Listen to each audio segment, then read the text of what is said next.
no game in here!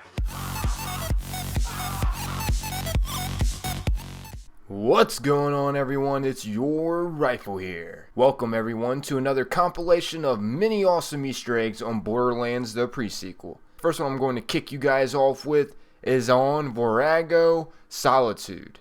It's located right here on the map in this location. You're going to be starting a mission called These Are the Bots.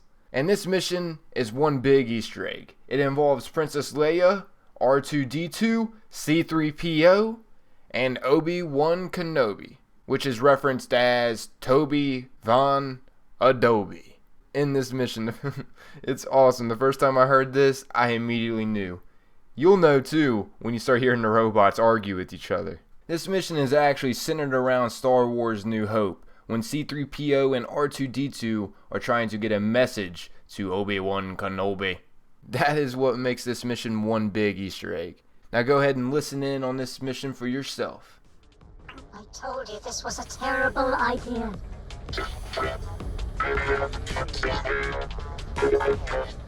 female lawbringer. Thank goodness. My friend and I have been sent by our mistress to deliver a message of vital importance to Toby Van Adobe. Our craft crash-landed, however, and we need an escort to ensure our safe passage. Not that kind of passage. Will you help us, Vault Hunter? Should I wish a mission? Wonderful. You will be suitably paid, of course. I cannot stress how vital our mission is.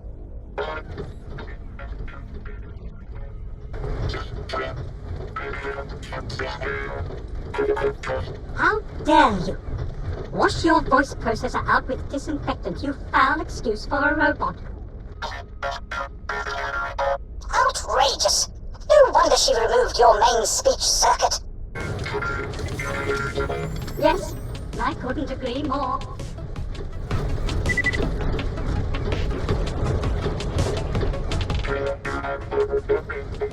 You most certainly can't. That is both illegal and economically impossible.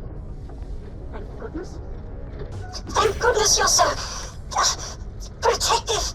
We're nearly there. We simply mustn't give up now.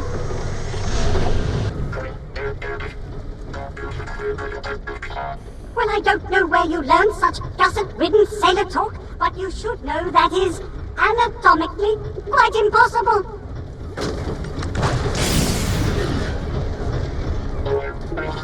How dare you? Wash your voice processor out with disinfectant, you foul excuse for a robot. What's this? Bots in a Vault Hunter? Sir, we were sent to find Toby Van Adobe. Is that you? Is this thing recording? You did it again, Skag for brains. You left with my torque pedal exfoliating scrub. You know I totes depend on it and absolutely can't get any more, as only 3 bottles exist in the whole universe. I need to get ready to go out. Screw you, Toby Van Adobe. You've got my only soap. Oh, that's what that was. I used the last of it up just now. What's that? She found the other 2 bottles just before we left, and this whole trip was for nothing? Well, it got us out of the ship, I suppose. This is terribly embarrassing, but we can't pay you. Yes, I couldn't agree more. How rude. In that case, I have something for your troubles. Well, there you have it for the first few Easter eggs, guys. And not to mention, at the end of this mission, you get a gun named Toby's Bright Spadroon. Which what this is supposed to be, it's supposed to be Obi's lightsaber. Toby Obi Bright Light Spadroon Saber. Up next, I have for you guys another mission Easter egg. But what's special about this mission is because it only shows up at the very end of the mission. And you have to come back to the location. Not to mention, while doing this mission, there are also 2 other Easter eggs in the mission as well. A Titanic reference and Houston, we have a problem reference. Borderlands is full of Easter eggs, and I am absolutely loving this shit. Borderlands is actually an Easter egg game, now that I think about it. There are so many Easter eggs. Ah man, when I first saw this, I freaking shit myself. It's just so awesome. There is an actual Buzz Lightyear who attempts to fly. It is awesome. So how you see Buzz Lightyear for yourself is you are going to have to do the mission No Such Thing as a Free Launch. It's given to you by this little guy. There's quite a bit of steps to it, but pretty much it's all self-explanatory, just getting through the mission. You find this mission at Triton Flats. While you are doing the mission, you're going to come across this guy who likes to show off his artifacts that he have found. And one of his spiels that he gives for one of his artifacts is referencing Titanic. And I'm going to let you guys see why. He's not exactly talking about a crashed ship, but let's just say he is referencing a very tragic event that happened in the world. Let's see if you guys can get the picture as he sits here and talks about this art piece. Oh, what a pleasant surprise. Now, let the grand tour begin. And keep your meatcakes off the exhibits or else you and I are going to fall out and that will get real ugly. This here is the escape pod ejection system from the Starship Gigantic, destroyed in its maiden voyage after striking a comet. All 11,000 people on board were killed when their escape pods launched, only to all smash into each other. First off, do you guys remember what he was talking about? The pod ejection system from the Starship Gigantic? Destroyed on its voyage after striking a comet? All 11,000 people on board were killed. What that right there was signifying was the Titanic crashing into the iceberg. And this is one of the boats that many people tried to get off on. Well, at least that's my understanding of it. But as for the number killed, he had mentioned all 11,000 people on board were killed. And there is 1,517 people that were killed on the Titanic. At least I'm getting these facts from the TitanicFacts.net. So, who knows, it could be inaccurate by a couple bodies. I'm not sure if we found. But that's a little off topic. The main point about this is referencing Titanic. He also mentioned how all the escape pods launched only to all smash into each other. My understanding for that was how everyone was trying to get off the Titanic. They all were trying to get a boat to get off. And everyone was like crowding around each other, running into each other, scrambling to get to these boats. That's my understanding of it when he says they all were just smashing into each other. But yeah, pretty freaking awesome small Easter egg put into a mission. Tony Slows is the guy that gives you this tour, by the way. So anyways, once you finally end up beating the mission, this is when you'll see your next Easter egg. At least for me, I did. When I completed the mission, I got a rocket launcher that had a description that said, "Helios, we have a problem."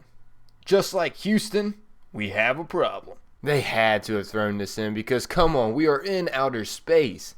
Not to mention this rocket launcher is badass. Maybe not the level I have it right now, but for my level, and for me using it right now, it is badass. This thing does electric damage, and not to mention when it reloads, I throw the rocket launcher and it takes off and explodes on contact. But yeah, anyways, once you end up beating the mission, this is when the big Easter egg comes. Buzz Lightyear. Alright. So what you want to do is save and quit. You want to just pretty much leave the area and then come back. Once you are back here, after completing the mission, you will see Buzz out back. Just out there chilling, looking off the balcony. He will immediately jump off. And as you can see, he looks dead on Buzz Lightyear. I thought this was so badass. A Toy Story Easter egg. Man, I got excited. And if you can, try to get a quick glimpse of his name before he jumps off, and you will notice that his name is Neil Parsec. Which I don't know if this is a coincidence or they did this on purpose, but the voice actor for Buzz Lightyear is Neil Richard Flynn. This is one of the many voice actors for Buzz Lightyear. Just thought you guys might want to know that. It's pretty interesting. I mean, they got this Buzz Lightyear guy down to the T. His space suit, his gliders, his boots. It looks like mother-ucking Buzz Lightyear. And it is Buzz. Except he's just not named Buzz. But it's referencing toward Buzz. And all of you know they can't exactly use his name because of copyright claims, especially if they got a Toy Story character looking pretty much dead on. That is for sure. But yeah, this is the last Easter egg I'm going to cover. It's looking about that time to wrap up the video. Hope you guys enjoyed all of these Easter eggs, and if you want to see more Borderlands the Pre-Sequel Easter eggs, then please remember to leave a like. It's highly appreciated, and One single like makes a huge difference on the rating in the video. So that's why it's so highly appreciated, and it also lets me know that you guys are enjoying the content I am giving you. Remember, I'm making these videos for your guys' enjoyment, not mine. I mean, yes, I enjoy making videos, but they're mainly for the audience. So it is highly appreciated from me. Also, if you haven't, I'd like you to stick around. Please be sure to subscribe for more Borderlands the pre-sequel content, and I also do a lot of Destiny content. Hope to see you all stick around to my future content. But old Rifle's out of here. Peace. And in this video I have a bunch of Easter eggs on Borderlands the pre-sequel. Also, real quick, if you guys want me to keep bundling Easter eggs together in one big video, like a compilation of a bunch of Easter eggs in one video, then please remember